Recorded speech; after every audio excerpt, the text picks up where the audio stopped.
Greetings. Today, I want to start out showing you some very specific ways to get a handle on the content that we're talking about this semester. And we're going to talk about, in particular, the three movies, Byron, Mary Shelley, and Possession, that you are watching last week and this week. And I just want to talk about the many cross currents to consider in these films.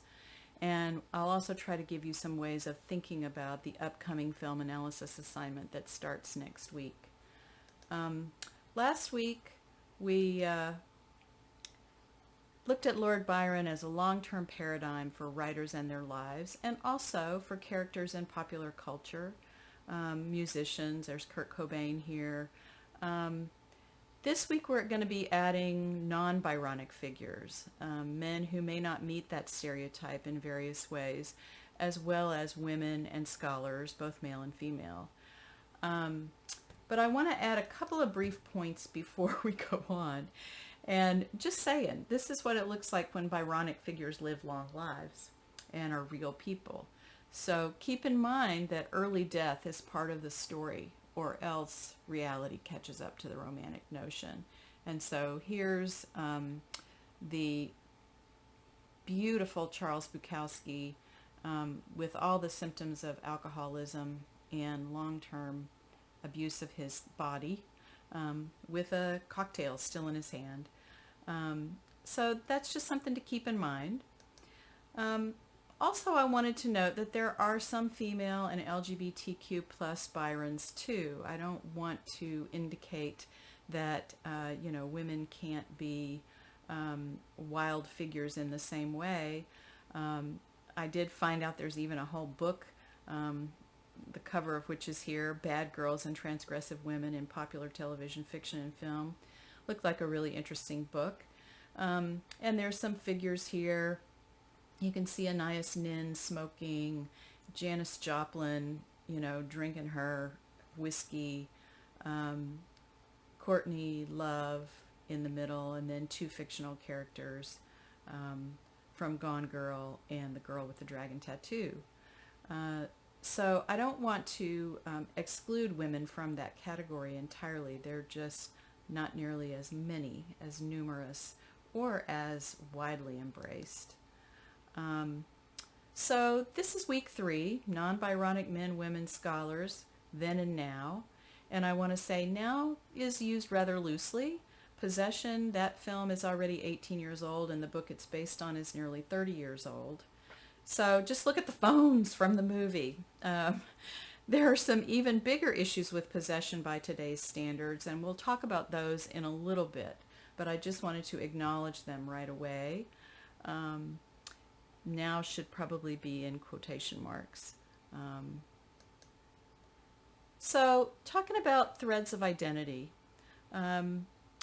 let's talk about, I really want to start talking about the biopics up here, but I wanted to think about the threads of identity that are kind of demonstrated in all the movies that we've been looking at.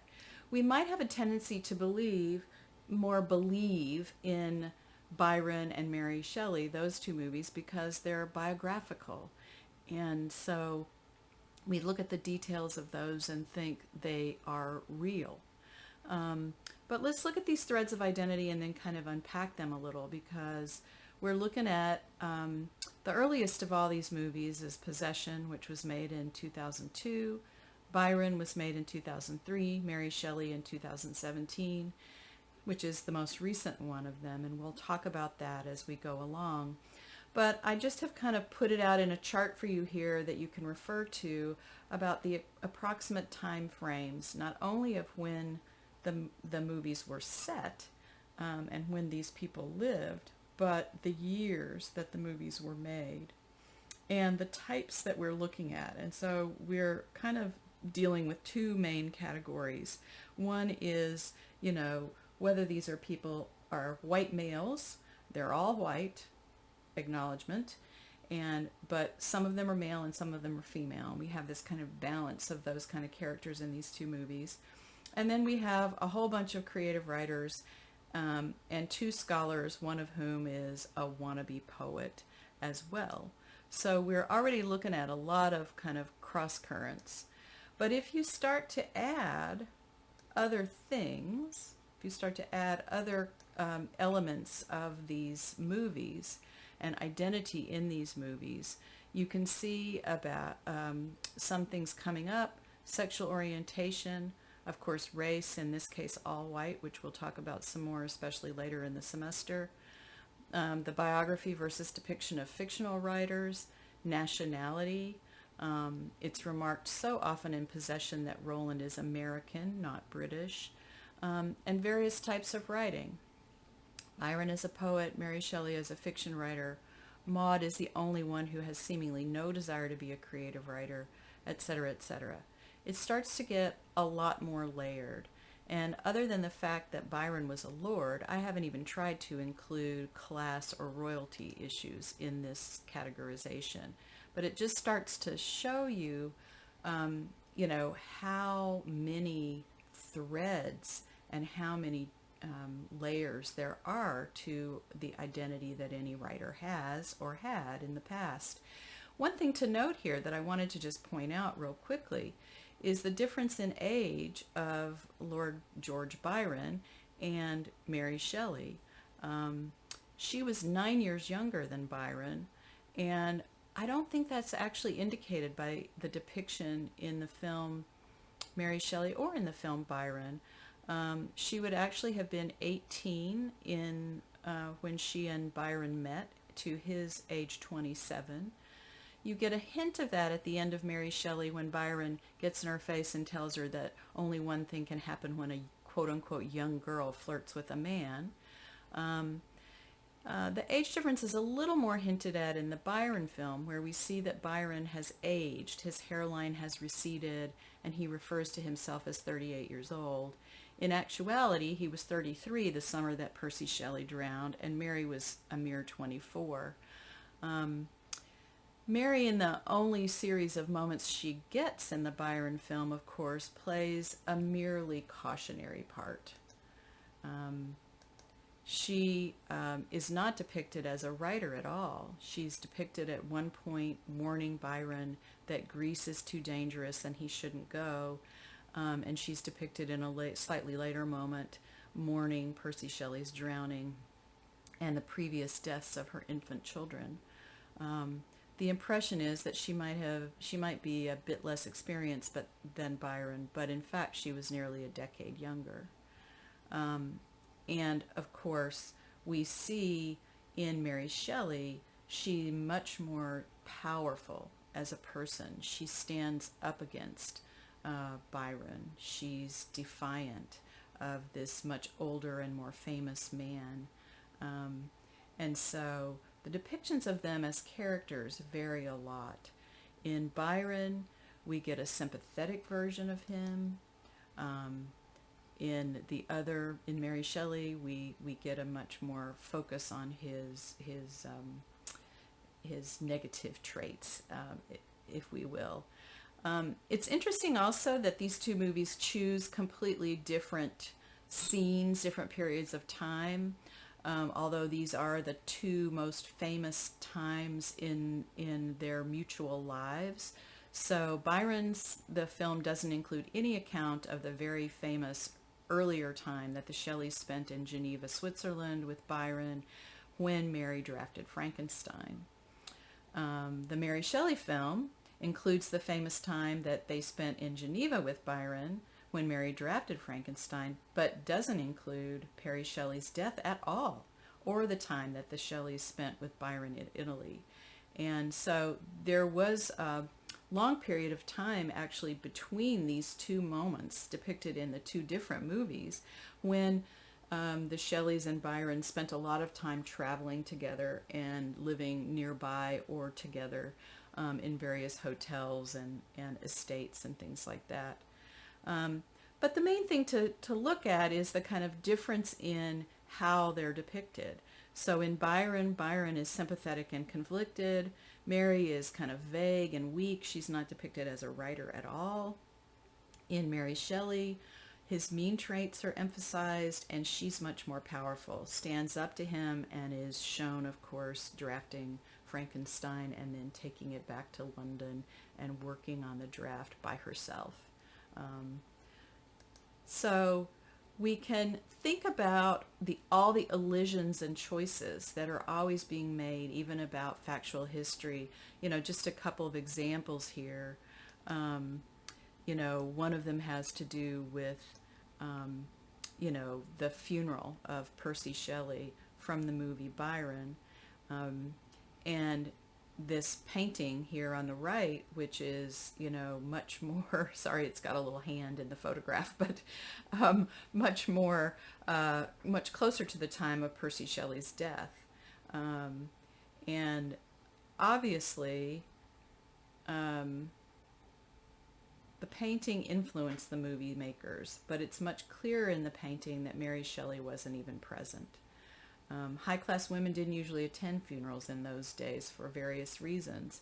And so many little facts like this aren't even mentioned. Another tidbit, 2 others were sailing with Percy Shelley when he drowned and drowned also. So that never even is mentioned in the movie. And of course, Percy's death isn't even presented in Mary Shelley, which I found really odd because, she goes on and lives after them for many years. And was a writer for many more years. Yet we don't get that in her own biographical movie. Here's another example, Percy and Mary's marriage. In the movie, we get a long and impassioned exchange about their belief in free love. Percy is seen to kind of be encouraging Mary to have affairs with other men, with their friend Hobbes in England, and then later with Byron's doctor, John Polidori. And Mary asserts that she doesn't want that. She only wants Percy, even though she abstractly believes in free love. However, in reality, the main reasons that Mary and Percy eventually married, the main reason was to try to get custody of his previous children after his first wife, Harriet, committed suicide, and to protect their own children, only one of whom survived to adulthood, from bastardy, which would have threatened their ability to inherit from Percy's wealthy family, as well as their professional and educational opportunities and status.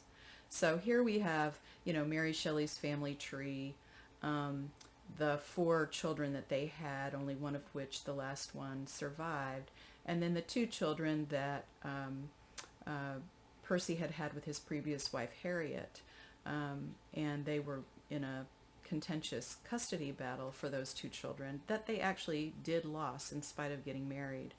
So there's 3 of their total of 6 children here, and that, the kind of down and dirty facts about all that are a little, obscure even in her biographical film.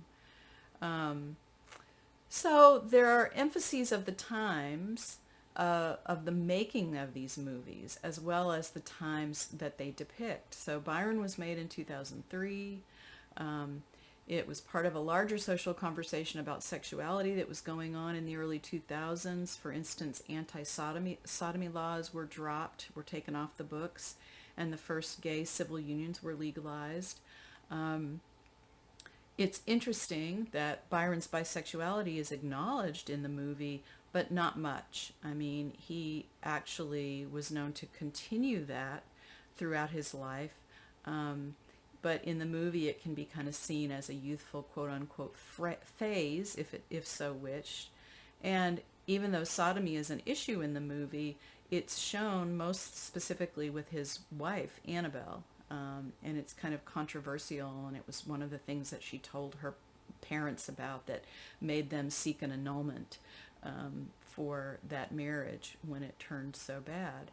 We see Mary Shelley, on the other hand, made in 2017, and it feels very much like a part of the Me Too movement, where there's a discussion of, her legitimate work and the potential literary value of genre fiction as an additional issue. And yet Mary's radical anti-marriage beliefs are mentioned, but the details of why they actually married are kind of covered over. So, that's thinking about all the elisions even in a historical text. And then we turn to possession. So we have this kind of neat fictional account of both a historical Victorian poets, Randolph Henry Ashe and Christabel Lamotte, and we have the year 2000 scholars, Roland and Maud. And obviously I chose this movie because it represents two different types of writers, the creative and the scholarly, as well as showing two different time periods and two different nationalities. So thinking about writerly identities and how they're tied up with those two things. The movie raises a lot of good questions. Are creative writers and scholars as different as they are depicted here, we could ask? Roland is a scholar but aspires to be a poet himself, so we see in him a kind of combination figure. But Maud, in her initial appearance, is just cold and snotty. So we see here, Roland as a hapless scholar wannabe poet, and Maud is this uptight and repressed scholar, who just discourages him in his pursuit, his belief that, Randolph and Christabel had an affair back in the day. So there's a lack of realism in a lot of the details in this movie that I just want to acknowledge so you don't laugh at me for assigning it. Would Maud really have not visited Christabel's childhood room if she's a scholar so obsessed with her work? Like, I found that whole scene entirely unconvincing, that there's a whole, office where, on this university campus where Maud is, keeping all of these notebooks and details and of Christabel's, former lesbian lover, and yet she hasn't gone to her childhood home, and there's no little museum room or at least a case of artifacts from Christabel's childhood, like those creepy dolls. So I found that really strange. And then the most hilarious moment is when Maud and Roland open and read this valuable trove of precious papers and letters in front of a burning fire, which I can tell you right now just would never in a million years happen. So those were just kind of funny. But we also have, questionable depictions of sexuality by today's standards. Christabel with Blanche, they've been in a relationship, a lesbian relationship for many years, and you can see in this depiction, that Christabel is a bisexual woman strong enough to have established a household with her lover in the very homophobic atmosphere of 19th century England. But on the other hand, she betrays that relationship for one with a man. And today that's a little bit less of a satisfying arc. And I also just want to point out the very different ways in which they're depicted. There's an earlier scene in which Christabel puts her hands on either side of Blanche's face and tells her how special what they have is and that it can't be disturbed. But the most physical contact we've seen between them is this kind of languid posture, sitting on the daybed, very kind of domesticated, but not exactly passionate, and yet we get these very passionate depictions of Randolph and Christabel making love. Then there's Roland's obsession with Maud's hairstyle, and you'll see this if you haven't watched the film yet. But watch for this, because Roland tells Maud she should wear her hair down within 24 hours of meeting her, and that's in a professional context. And then, they end up having to share the room at the inn, and Maud tells Roland that Fergus quoted Yeats, that young men in despair may love me for myself alone and not my yellow hair, and that Fergus didn't love her without her hair. So she kind of confesses this trauma as she's shaved her hair off, and yet Roland remains obsessed with telling her to let it down. And as Maud gets caught up with Roland in solving the mystery of Lamont and Ash, her hair gets looser. They end up on the ferry, and the wind blows her hair loose. So you see that in this third picture. And in the final analysis, when he's about to kiss her, what he has to do first is take her hair down. This would be, I mean, I have to say, I despise Gwyneth Paltrow for the whole goop thing and her icky vagina-scented cologne, but there are ways in which we have to just really see values changing over time, and nobody would probably ever put this in a movie today. So, that's just, these are just ways to sort of think about the depictions that you're starting to see. And I will be giving you a short piece to read about talking about film and some ways to talk about sort of more filmic qualities, like how things are shot and that kind of stuff as well. If there's, what the music is telling us and those kinds of details that we can look at as well. And we have to stick with our kind of question that we're asking. So is there a useful comparison of stereotypes going on here? Poets in this movie, their lives are represented as conflicted and complicated, whereas the scholars' lives are represented as rather narrowly focused and uptight. They're living in their, stacks full of boxes of note cards and old papers. Their lives are very narrowly focused on only one thing, as opposed to the struggles of the world that are going on around them. And, there's the poets, there's no mention of them struggling for success, though Lamont notes that she's obscure compared to Ash, and that seems to have remained so in the year 2000. Even though there's a whole force of fans organized in studying Lamont. But the scholars are much more sort of calculating, and there's layers and layers of betrayal. Fergus, betrays the sort of sincere old professor that he's had for years, and kind of aligns himself with the wealthy American who wants to buy up all of Ash's papers. And they even, go grave robbing. That's the kind of risk they're willing to take.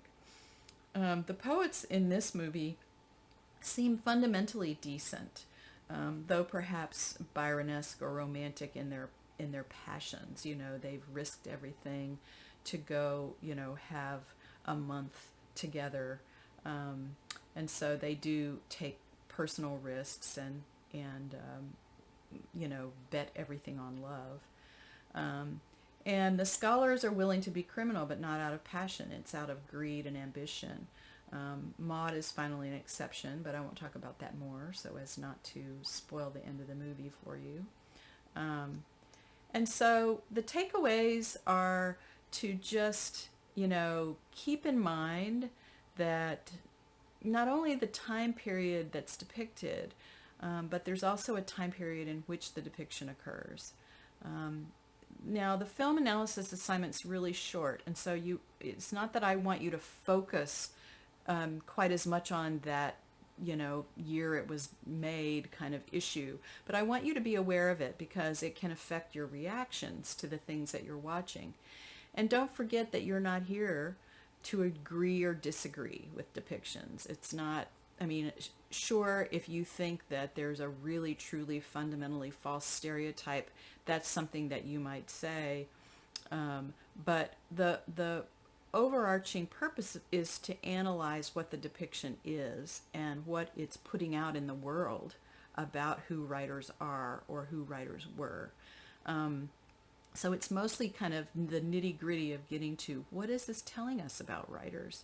But I want you to be aware that what is being told to us is being influenced by the tellers as much as it is by the writers themselves. and that's true with biography as well as fiction. So keep in mind the questions, how is this film, or, I mean, in the film analysis, it's a film, but we're going to look at it in books too that we read. What constitutes, how writers are being defined? What assumptions are informing that? What social phenomena influence depictions and our assumptions? And in what way do they conform to and or break with the mad, bad stereotypes that we've been starting off the semester with? So this is just a way to, keep thinking about the issues that we're looking at and the works that we're looking at throughout the semester, and in particular, to think about ways of approaching the film analysis assignment that starts next week and picking the kind of film that you're going to want to use. So that's it for today. Thank you very much, and we will talk more soon.